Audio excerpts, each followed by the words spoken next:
Bismillahirrahmanirrahim. Assalamualaikum warahmatullahi wabarakatuh. Alhamdulillah, Bapak Ibu sekalian, peserta kuliah Hukum Telematika yang kebetulan diampu oleh saya. Dengan kondisi wabah corona yang melanda dunia dan Indonesia juga, kita mencoba untuk mengalihkan perkuliahan untuk beberapa materi melalui media kuliah online.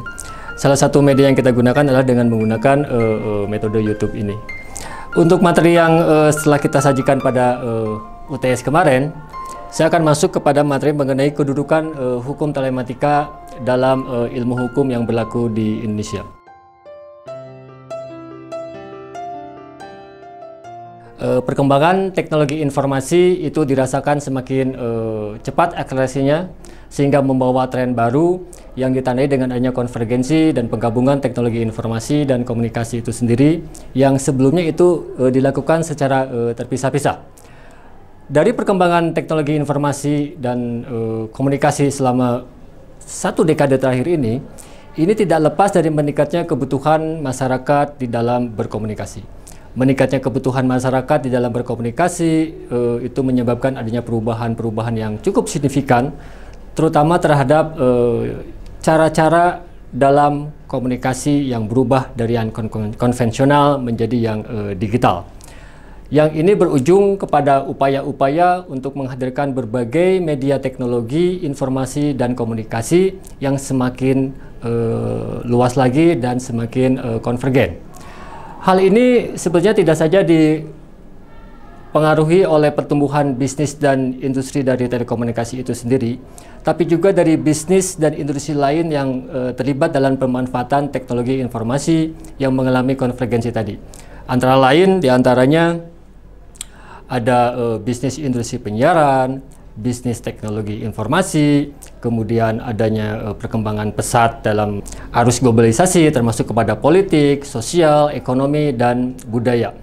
Jadi akan semakin terasa perubahan yang cukup signifikan, yang cukup deras mengalir pada seluruh penjuru dunia, termasuk Indonesia, di mana Indonesia sebagai masyarakat dunia juga otomatis tidak akan terlepas dari pengaruh arus globalisasi itu sendiri, yang menghapus kepada batas-batas antar wilayah, menghapus batas-batas ruang antar negara, dan perubahan terhadap sosial di dalam masyarakat itu sendiri, termasuk budaya, termasuk kebiasaan, dan banyak hal-hal lagi.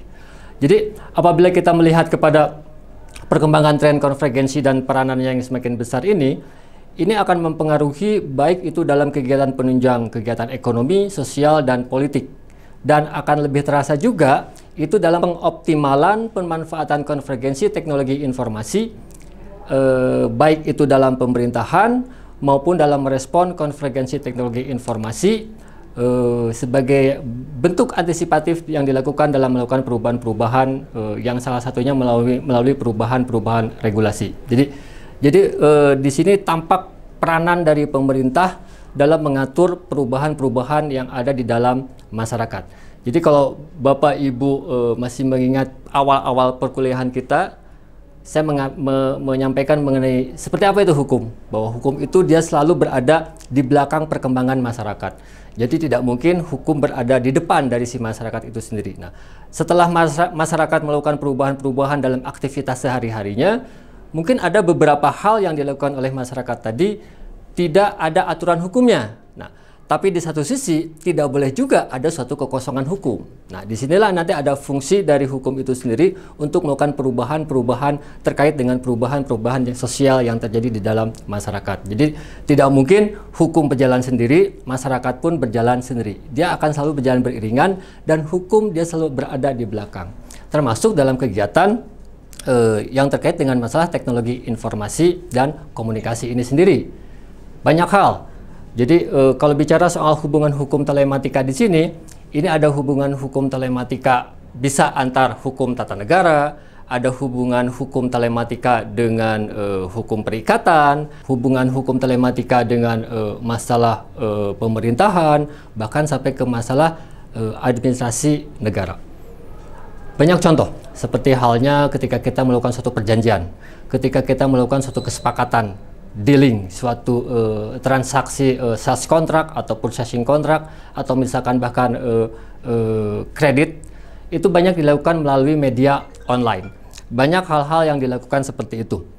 Nah, kalau kita melihat kepada hubungan-hubungan tadi, dalam pertemuan hari ini saya akan menyampaikan mengenai hubungan hukum telematika dalam hubungan hukum tata negaranya.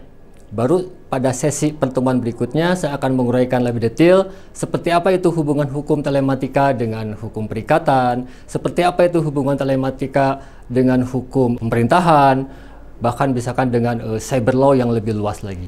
Kalau kita melihat hubungan hukum telematika dengan hukum tata negara, kita bisa merasakannya bahwa hukum telematika itu memiliki keterkaitan yang erat dengan ketatanegaraan. Bidang-bidang yang terkait dengan telematika itu bisa mencakup antara lain penyelenggaraan pemilihan presiden, pemilihan kepala daerah, pemilu, serta kegiatan-kegiatan lain seperti rapat-rapat penyusunan perundang-undangan yang digunakan melalui sarana media teknologi informasi.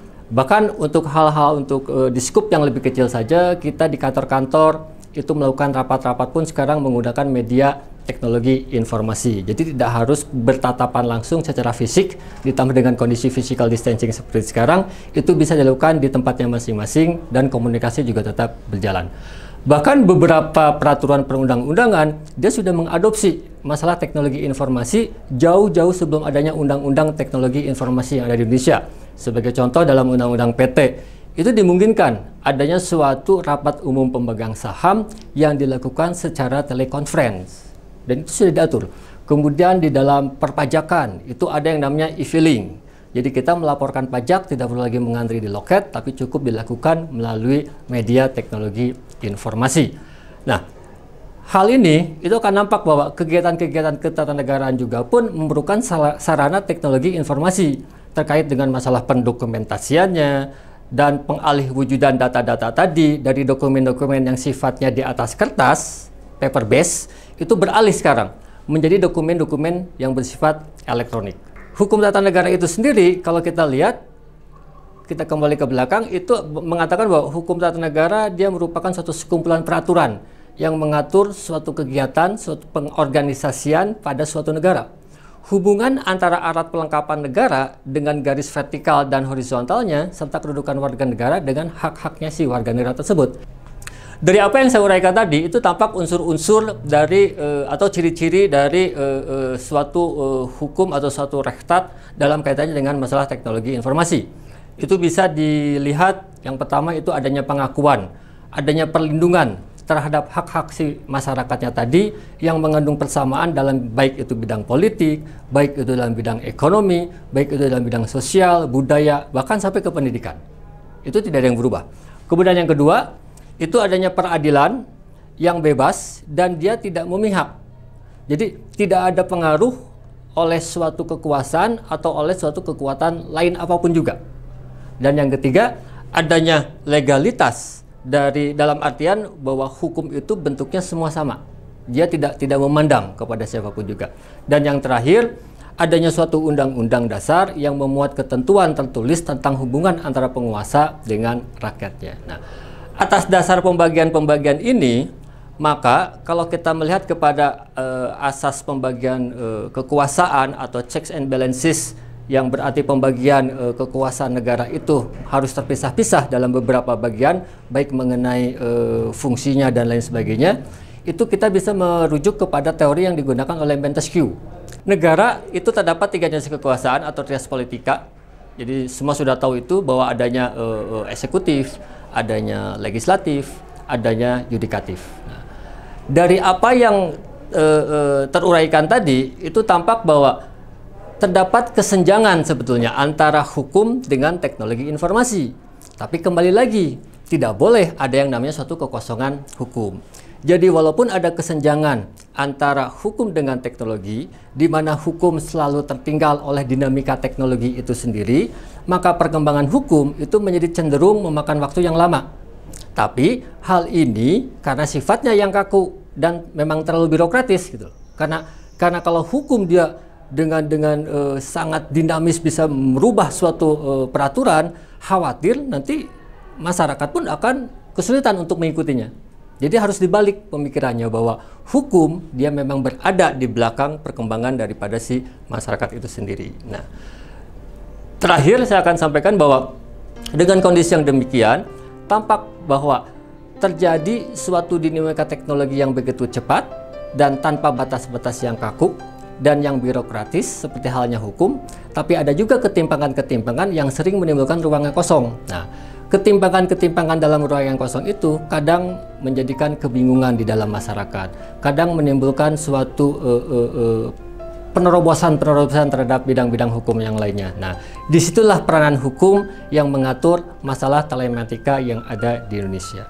Nah, mungkin itu saja yang dapat saya sampaikan untuk sesi pertama ini. Kita bertemu lagi dalam sesi berikutnya. Mohon maaf apabila ada kesalahan. Terima kasih. Assalamualaikum warahmatullahi wabarakatuh. Tetap sehat semuanya.